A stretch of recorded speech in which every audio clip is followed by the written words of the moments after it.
Welcome, everybody, back to the final post-game show of the 2025 preseason for the Detroit Lions, dropping to 1-3 in this year's preseason against the who was this today? The Atlanta Falcons? No, not the Atlanta Falcons. The Houston Texans. The red threw me off.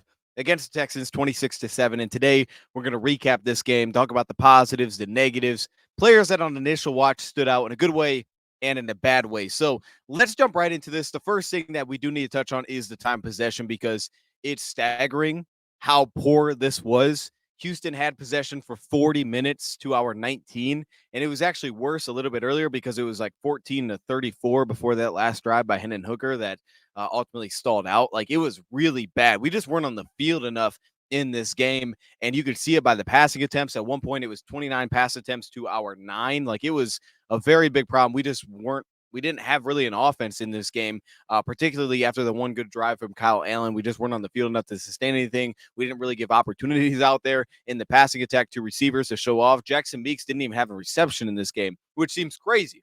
Jackson Meeks was cooking.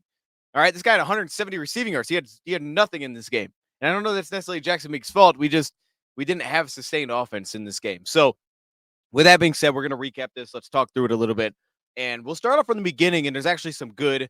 We'll keep an eye on the Hendon Hooker situation. My guess is he will get cut after today. I thought coming into this one, they'd keep him. My guess is watching it live, they're going to move off of Hendon Hooker after this one. It's always difficult to truly evaluate the quarterback position while it's live because there's a lot of things that you miss. For example, the first preseason game that we went through, we had a 4th down and 1. He ran into a sack, but when watching it back, we had an out route that was there. Lovett didn't sit down in the zone. They dropped the zone defensively, and if he did, he would have made the right decision. It's just the fact that he didn't sit down. So there's things like that you will miss. That being said, though, when watching live, what we were able to gather, the overthrows high over the middle, those were not great. He did get an opportunity really in the second quarter when he took over for Kyle Allen with a better offensive line that he's typically had work with in the last couple of weeks. And so because of that, he had a better opportunity than he had in the past. But watching it live, it was not great. So ultimately, my guess is that they will move off Hendon. I thought coming in, he'd play well enough where he'd, be able to stick around with us. But after this game, I don't think that's going to be the case. And now I think it's going to be truly about the practice squad potentially for Hendon Hooker, which you hate that for him, but that's where we're just at right now in terms of the way that he performed. But we did get off to a good start at the very first happenings of the game, which was the kickoff return. I mean, Grant Stewart, his first kickoff return to start the preseason, he fumbled. I was there on Thursday. He fumbled. Today, though, he had a great kick return to get things started. And special teams, at least from that perspective, look strong. We had a big return right at the middle, took it up near midfield. Dan Campbell mentioned it before halftime. Now, that first drive stalled out too quickly. And that's because we began with a 0-yard run. Nitane Mutai lost his block. Then we had a 3-yard run. Then we had a sack on 3rd and 7, which may have been a little bit on Kyle Allen there. We did get some late pressure from KO, but specifically Kingsley Egukan kind of lost his block. We ended up getting a sack there. I don't know what was happening downfield, but that one could have been a little bit on Kyle, but it kind of collapsed off the right side. We ended up taking the sack.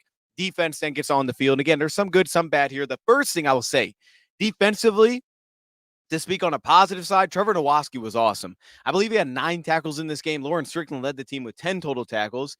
Lauren Strickland was really good. This was seemingly by far his best performance as a Lion. I mean, he had fantastic tackles. He looked like Ian Kennelly, the early Ian Kennelly that we saw.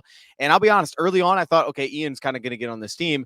Then as, after last game, I thought maybe he's not going to make it. He was indecisive. I think Lauren Strickland definitely threw himself back into the race of he needs to be considered to make this team, depending on how numbers shake out because of our defensive back depth. He should be considered. We kept him around last year on the 53.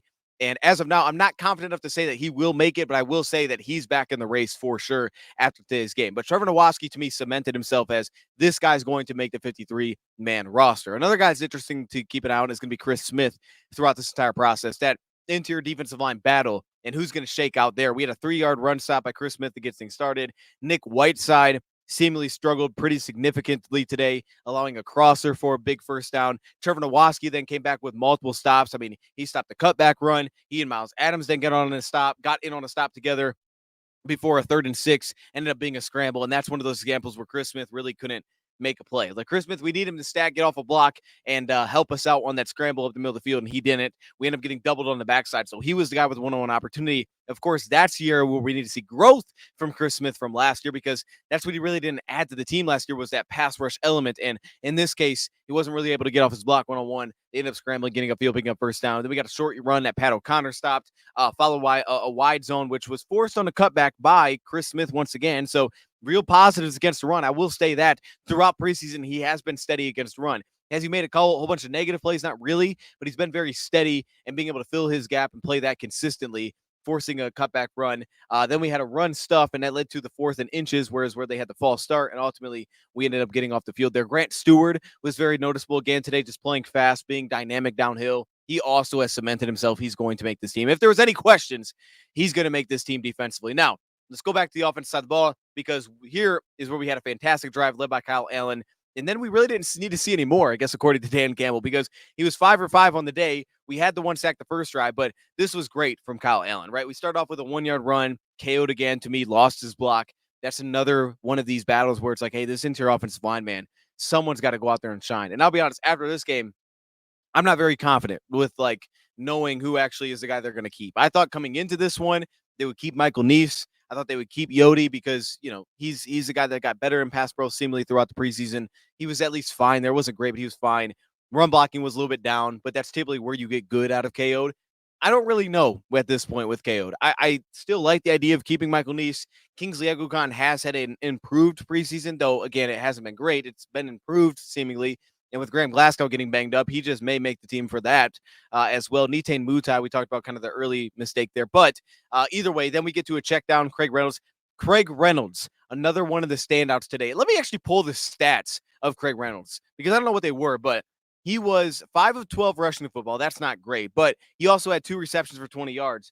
It felt a lot better than those stats suggest. This guy was awesome rushing the football, and anytime the ball was in his hands today. He also had a great pass protection pickup. Craig Reynolds was another one of the studs. Studs and duds. He was one of the studs today for the Lions, was Craig Reynolds. So you get things started with the check down that picks up a first down. We then run the speed out route to Tom Kennedy, which, again, was good read by Kyle Allen. He's done this a few times in the preseason, recognizing the off coverage, attacking that, getting a positive 5-yard gain. Then the next play was the play of the game for me, for Craig, even though he had a nice little cutback later. We swing it out to him in the flat. It's 2nd and 5. He's like 4 yards behind the line of scrimmage. He makes 2 guys. He puts a juke on, kind of hops over another kind of like diving tackle. He picks up the first down and more. Fantastic play for Craig Reynolds. That's when they go to Sailors gets in the game. They have a 4-yard run behind that right side, another 4-yard run behind that right side, which again would be led by KO. So KO missing some blocks, but that would be KO'd side of the line of scrimmage. We also had Dan Skipper over there. We had Giovanni Manu at left tackle. Those two, I think, are pretty safe on making the team. It's the interior that needs to shake out. And they had some success there. Then they hit on 3rd and short, that slant flat pattern to Isaac Tesla, who, again, we know he's making the team. It's really just about how involved is he actually going to be early in the season. It feels like he's going to be much more involved than I initially thought, because he looks great. He had this slant reception. His defender ends up falling. I don't know if that was because he pushed him off or what that was, but maybe it was really good route running. His defender's on the ground. Ball's kind of low and away, so he has to kind of slide down and make the grab. Doesn't get much of a run and catch opportunity, unfortunately. He also kind of juggled it, but he still made the grab, picked up the first down, kept the drive alive, and good thing he did, because he ends up scoring the touchdown to end this possession. Then we have a 6-yard run for Jacob Sailors, a 5-yard cutback run. We had kind of a lost block there by Kingsley Eguakun. So we started to get that run game going behind that 2nd-string offensive line. The 3rd-string offensive line, I really don't have any confidence in across the board there, just to be honest with you. But the 2nd-string offensive line, as you can see, 4 yards, 6 yards, 5 yards, like you can work with that. You can work with that. That's exactly what we're looking for. So seemingly a couple guys at least shined enough there to make the team and show some positivity and be able to create some movement there. And you could tell when that group was pass protected for Hendon versus the 3rd group, specifically in weeks past, not as much this week, but in weeks past, you could tell there was a big difference there when those guys were out there. And that's when we threw the beautiful touchdown pass. Kyle threw an absolute dime, just a dime down the sideline to Isaac Tesla, the go ball. You saw the stacking speed by Isaac Tesla. It was great across the board, but the speed at which that Isaac Tesla showed over top to get over top like he did, but then specifically the ball placement was fantastic. The pass protection was in a good spot. That was awesome. Getting back out there defensively, though, Jaden Higgins. Look, this is a tough matchup. They played both Jaden Higgins and Jalen Knoll. He ends up having a first down on a kind of a dig route on Nick Whiteside. Again, Nick Whiteside did not have his best showing for kind of being an outside looking in piece that was trying to make the team. He, to me, didn't do that today, just from watching it live. Maybe I changed my mind, watch it back, but watching it live, he didn't. Ellen George got some good looks, setting an edge. Zach Cunningham flying around. That's one thing. That's one of the big positives. It was actually something I considered doing as a video, was like, hey, what do we know so far through the preseason? Well, one, at the time, I thought we had done a much better job on the defense line in terms of containment, even though we gave a couple scrambles today. Much better job in terms of containment.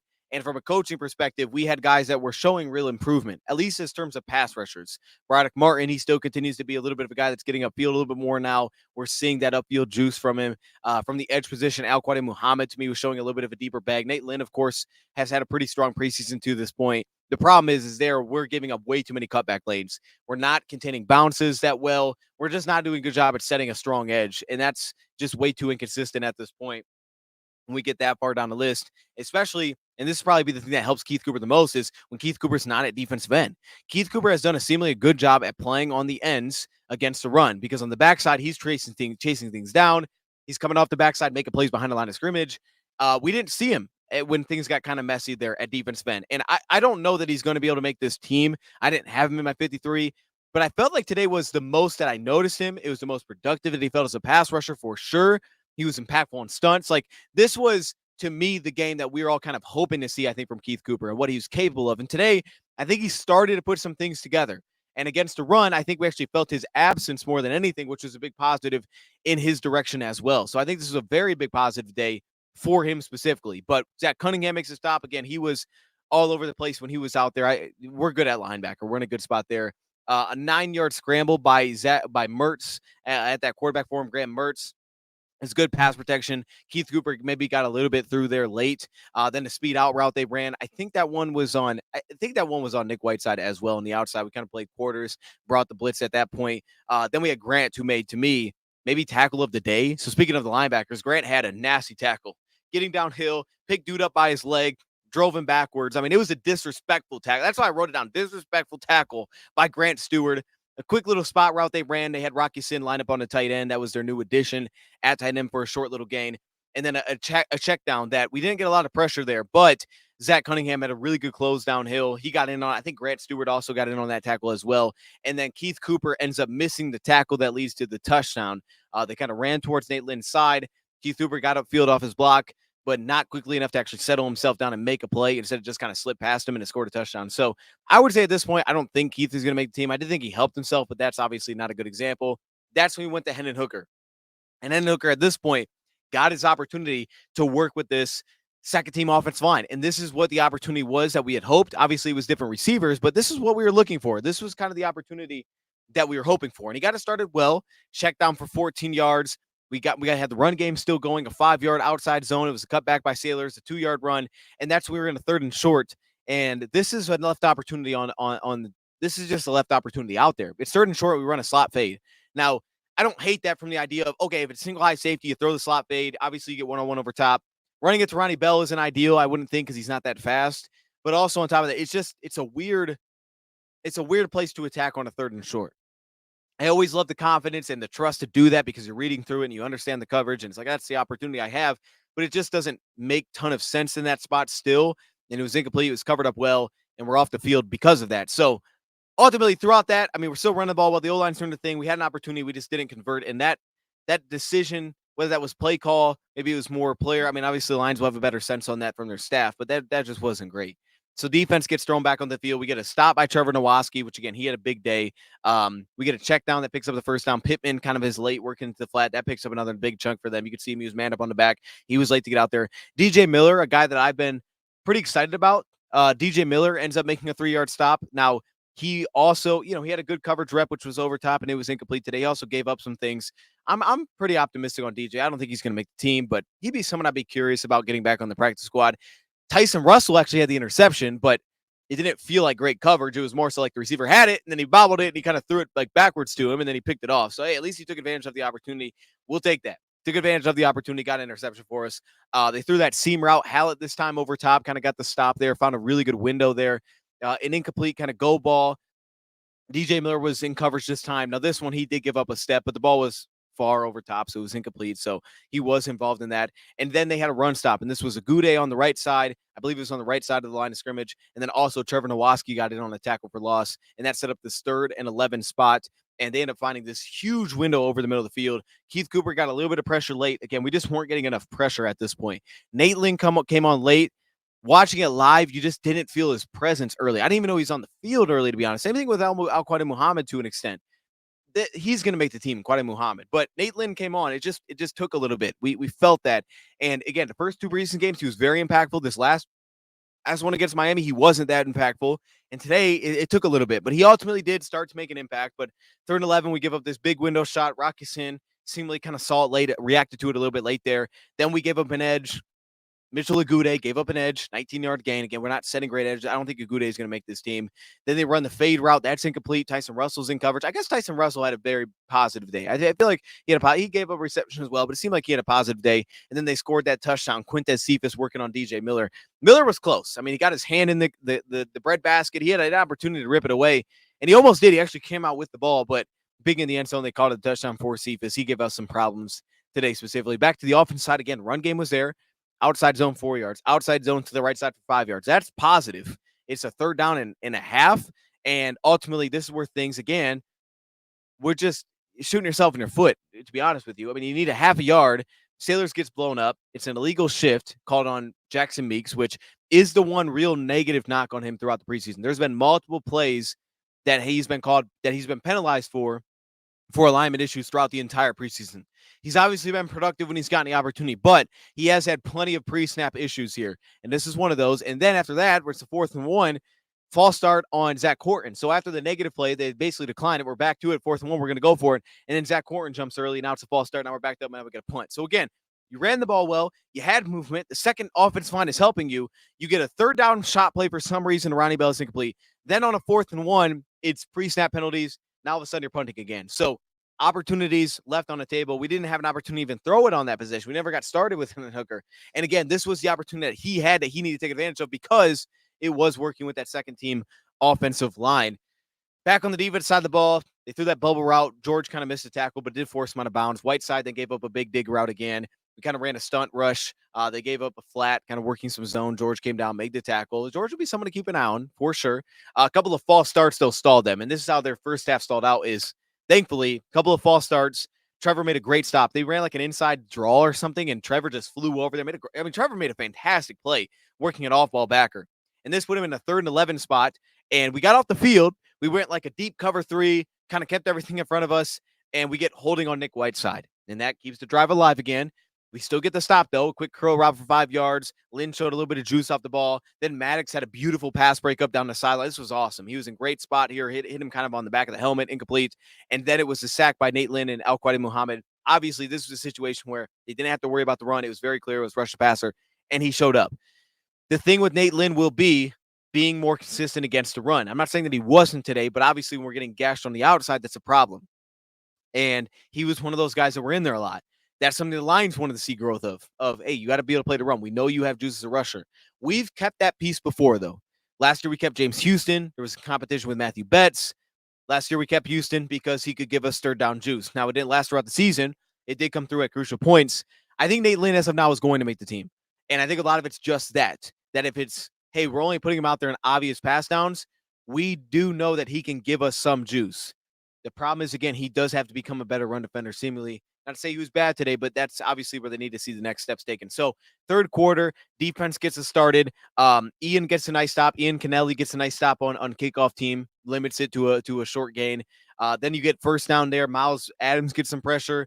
Lynn gets involved as well. It's an incomplete pass. They, again, hit a nice outside zone run. They worked at Broderick Martin this time. Broderick got kind of ran over on the play from what I remember. And then they end up running DJ Miller ends up getting on the next run stop with Broderick Martin. They get a false start, so we back him up. They hit the skinny post on DJ Miller, getting an extended look at him. A 2-yard run that was stuffed. Tyson Russell got in off the backside. I know Zeke Turner got hurt here. Hopefully he's okay. I don't know who it was on the front side exactly, but I know Tyson Russell got off the backside and limited that to a short gain. But again, Whiteside was then beat on the drag. They're just running away from him for a massive pickup on that play to keep things alive there and continue forward and having positive plays. The tight end then falls down. We get called for defensive pass interference. Broderick showed a little bit of push here, but this one DJ Miller gets called for PI, working on the tight end. Broderick got upfield, but that doesn't matter because we're flagged again. Strickland then makes one of the best plays of the day. They run the toss play. Strickland's on it. He's out there to the sideline, -5 yards from the toss. He shuts it down again. This was Strickland's best performance to me by far, watching it live. Best performance. Another false start. They run a tunnel screen. They get called for OPI. Now they're backed up again. Keith Cooper runs a little bit of stunt, gets some pressure there. Trevor makes the stop in space, and then Agude and Strickland come together to make the stop on the last before the field goal because Agude got a little bit of heat, and Strickland shut it down in space once again. So he was making a lot of good in-space tackles. We kind of stalled them out after some mistakes there by them. But then again, offensively, man, like, we just have to be better on early downs, and it just hasn't been there consistently with Hendon Hooker at quarterback. You run this corner route. It's a big play. You hit Ronnie Bell, you clear him out. It's a good read by Hendon Hooker. He feels the pressure. Zach Johnson gets beat, slides away from it. Boom, big play, awesome. We're at midfield. It's called a hold, and this was a hold, I believe, on Zach Johnson, who gave up the pressure. So now it's 1st and 20. Okay, let's run the ball. You gain a yard, right? Michael Neese, I think, lost the block, kind of pulling outside. You gain a yard. Now it's 2nd and 19. Now you gain 7 yards, but now it's still 3rd and 12, and that's when you just check it down, and you have an unblocked defender, so Hooker just checks it down, and you're punting. Again, we're just not consistent enough on 1st down, which is why the drives where it's 3rd and short, you got to take advantage of that. Or when it's 4th and 1, you can't have pre-snap penalties. That doesn't give us an opportunity to see what we can do with that. This is why we weren't on the field enough. Too many 3-and-outs because of things like this, and it's been an issue all preseason long. Defense gets back out there, 7-yard gain on Miller. Strickland makes a 1-yard stop, so now it's 3rd down and short, and this is when Cephas just burns Allen George 101. The quick slant just cooked him on the play, picked the 1st down, a 7-yard run. Smith forces a cutback. He's back in the game, no gain there. Late pressure by Uku. Strickland makes another stop. I mean, Strickland was all over the place. Strickland was all over the place. DJ Miller, there's a boot play. Miller steps down, makes a tackle, but we just gave up the flat, wide open on the play. Chris Smith makes another run stop. Again, he's not living behind the line of scrimmage, but he is limiting these gains. 2-yard gain there, a 1-yard run inside. Then the interception by Tyson Russell is kind of bobbled, is picked off. We then get back on the offense side of the ball. Okay, now again, let's see if we can find something here. We sail it over Dominic Lovett on the first play. It's picked off. Unblocked defender gets through. This happened twice. 2 unblocked defenders. This time he comes through the B gap. Later in the game, he ends up coming through unblocked off the edge, off the C gap. Both times negatives, big negatives. That was a sack. This one was an interception. Firing it to Lovett. Lovett seemingly wasn't even that open, but there was safety over top, and it sailed big time on him. That's the big problem. And again, Hendon Hooker, it's not just under pressure. Hooker has had this issue. He sails level 2 throws a lot, and that's one thing where it's like, we got to get that dial, but he does. Mechanically speaking, he sails a lot of level 2 throws. And again, this is a good example of him just sailing it over top. He hit another one. He sailed another one later in this game over the top on an incomplete pass. So the Lions feel like that can improve. I don't know, but twice in this game, and that one obviously is a killer because it gives an interception after making a ridiculous play defensively that gives you the ball back and getting an opportunity. And, obviously they take advantage. They run that kind of hole beater on the cover 2 to the sideline. There was really no pressure there. Uku did a little bit late, but there was really nothing there. They bounced it outside. They get to the 1-yard line, right? So they get another bounce up to the 1-yard line. Keith then blows up the play, which is good. But then they run the cross in the back of the end zone. He's not covered. Seemingly we passed it off. But when we passed it off, we didn't pick it up well, clearly at all. And this is something that's kind of a difference, right? You got 3rd stringers out there. They didn't pass off this in the back of the end zone at all. He's running free in the back of the end zone across there, scores a touchdown. So not great, but he was uncovered to score. Offense gets back out there. We run a counter pull. No gain on the play. And this was Zach Johnson again, kind of lost his block. Then Hooker then had his play of the game, the 25-yard scramble, which again, I don't want to say it was lucky, but man, we were lucky in the sense that the pocket held up well, in the sense that no one got off their blocks late. No one was able to disengage and make the play when Hooker took off up the middle of the field. But the concern is there, he did bump back into the offensive line. And in that case, that could have easily been a sack. It could have easily been a sack where someone gets off one of our interior linemen, they just get a handout and they sack him. Instead, it turns into a 25-yard scramble, which at least gave us some juice. We then check it down to Jackson. It's a little bit late. It's incomplete. Now it's 2nd and 10. Deion Jackson gets the ball. He gets 2 yards on the outside. Now it's 3rd and 8. Then there's pressure, and he throws it high. Now we're off the field again. And ultimately, we end up missing Dominic Lovett in front of him on an underneath route. I think it was a little slant underneath. And look, maybe it touched his hands, maybe not, but we missed him in front. Now, again, defensively, we're back on the field here. And that's just kind of how it went. We'll wrap it up with this, though. Tyson Russell gives up a 10-yard reception, 2-yard run on the inside. Agude loses the edge, 5 more yards on the outside. Again, That's just not good enough. We need better edge sets from guys like Agude. 1 yard run, Keith Cooper, Broderick got into it. Both those guys get in on it. We saw no real shed on the inside, 12 more yards on the ground. Lynn gets a little bit of pressure, gets a hit on the quarterback. The crosser ends up being incomplete. Tyson Russell's trailing in coverage a little bit there. Miles Adams gets upfield. Pittman gets in on it, -2 yards. Adams and Lynn do a little bit of stunt, get some pressure. I'll say this on incomplete pass. I'm still sticking to my idea that Miles Adams, when watching this live, I could change my mind watching it back, but right now, I'm going to stick to my belief of between Chris Smith, Broderick Martin, Miles Adams, I think you got to keep Miles Adams because he's proven it in the regular season. He's proven he's got ability to get juice consistently. Every game, he's at least done something as a pressure piece. He's at least had moments, flashes. A lot of these guys, I mean, it's up and down. He's at least flashing every game. As a run defender, he's capable. Like, he'll stack and shed blocks. He's got versatility. Miles Adams, to me, if I had to pick between those three right now, he's the guy that makes the team. Not Broderick, not Chris. I'd like to get Chris back on the practice squad. I don't know that you'll get Broderick back, but maybe you would. Broderick is taking big steps this year, and I can really appreciate that. Showing much more juice upfield. He's improving. He's been more of an impact piece, and it's not to say he played bad today. He may have played very good today. I know there's a lot of good notes in here, but it just right now I feel very comfortable with Miles Adams on this team. So at this point, I would lean that direction. Hopefully get Mekhi Wingo back soon. Again, if Wingo's really healthy, maybe they just say, oh, we keep a guy like Broderick because he's a true nose tackle and Miles isn't. Okay, fair enough. But right now, not knowing that, I think I would lean Miles Adams. Like, Miles Adams would be a guy that I would keep around here as of now. And same thing with Dominic Lovett. Like, I'm still on that train. I would keep Dominic Lovett, but we'll see how that shakes out. That's the direction I would go. I did like Ronnie Bell. He played well. One of his biggest receptions was taken away. Had a 17-yard reception in a window shot. When we got back, kind of ran like a little underneath, like post, 17 yards to the window. Then we checked it down. Jackson picks up 16 more yards. Then we get sacked. Illegal formation. Again, this cannot happen. And some of that is you have a lot of third stringers out there that not aligning correctly. That just puts you behind the chains. So you get this big sack. You run this tunnel screen for Bell, which picks up 8 more yards. You check it down, and then on 4th down, it's a sack. And I don't want to necessarily say this is Hendon Hooker because I don't know exactly, but I will say that they showed man. You could tell that they were dropping in the zone, but clearly they tried to disguise it. They dropped in the zone. We've always had issues with this because if we have a man beater or a man check, and then they go zone, you may not have an answer.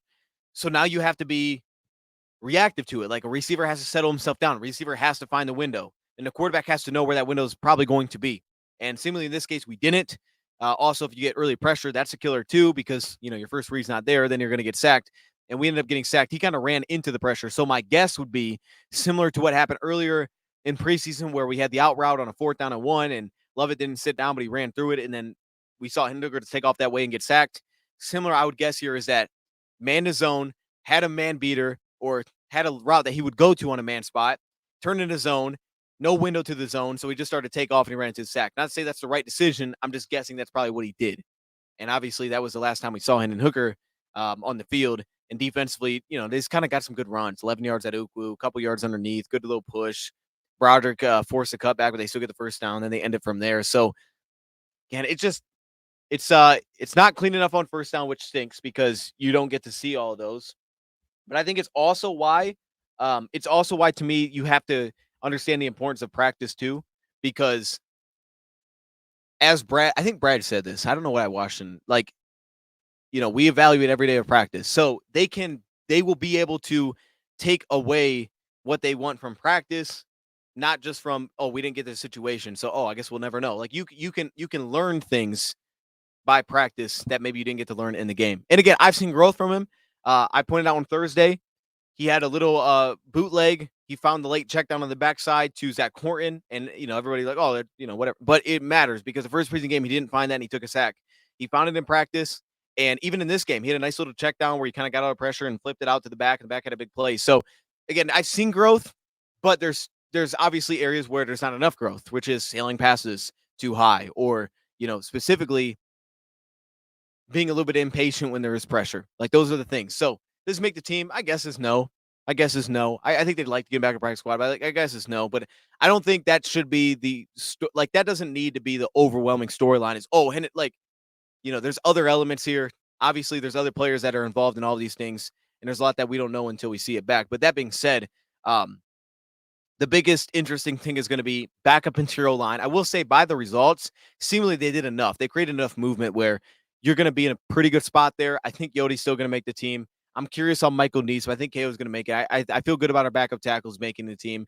And then it's like, who's the ninth guy if they keep 9, which I'm sure they will? Who is that guy? Is Ethan Mutai? Did he do enough today? And then the interior defensive line specifically, Broderick Martin, Chris Smith, Miles Adams. I would lean towards Miles Adams. I think Nate Lynn is going to stick around for pass rush alone. I don't think it's by much, but I think he will for that alone. Will he last throughout the season? I don't know, but I think he will early. That's kind of where I'm at with that. Cornerback wise, I think Eric Hallett's going to make this team still. I still feel pretty confident on that. I don't think much has really changed for me in the DB room. The problem is with the DB room is I had them going very light. And also to the O-line thing, Miles Frazier, you count him too, so that puts you at 9, potentially a 10 at some point. We have multiple players that we only can keep 2 players through the 53 that don't count towards the roster. You only can do that with 2 players that are injured. So we're going to have multiple players like potentially Malcolm or Josh Pascal. We're going to have Makai Wingo. We're going to have multiple players that Ali McNeil that you don't put on that, but you keep through the 53 because you need to have them at some point this season, right? You know how important they are. So you're going to have roster spots just put towards players that aren't healthy. Reality is that's where it's going to be. At least 2 players you would think are going to fall into that category. So kind of puts you at a 51-man roster. And I think that's okay because I think DB is kind of straightforward. The only guy that, to me, makes it really interesting today is Lawrence Strickland. Because I know they like Strickland. I like Strickland. I liked him last year. I thought he'd make the team, and he did. That was the one pick I had right. And this year, I think Hallett's going to make the team. But I think Strickland put himself back into the race. So ultimately, not a great game as a whole, but there were some positives. Craig Reynolds was awesome. He looked really good. I thought he bounced back. I thought he was great in this game. Obviously, Tesla, what he does specifically there. Trevor Nowoski was fantastic. Grant Stewart continued to fly around. There was plenty of positive individual performances seemingly when watching this thing live. And now we'll just have to see how it shakes out. But the 53-man roster, I believe it's on Tuesday. We're going to find out what all the cuts are going to look like. And then we'll immediately get into the practice squad, and that will start to fill up. So ultimately, just remember that the final 53 is important, but it's not everything. We've had plenty of guys in the past that have made the initial 53 and then an hour later get cut, just for numbers reason. They bring them to the 53, then they cut them, and then they bring somebody else in. And we've done that. We've done that multiple times. We've had years we didn't come in with the kicker. So it matters, but it really is about the players that you're not sure if they're going to get back on the practice squad. Those are the ones where things get really, really shaky. That's where things get interesting. And I guess we'll talk about that more during the week. I'm going to leave it there. I appreciate y'all joining, and I will see you guys soon on Monday. I'm out. Have a great weekend. It's on to the regular season. And, man, it's about time. I'm done with preseason. Let's go. Let's play some football. Let's play some football that counts. I'm out of here.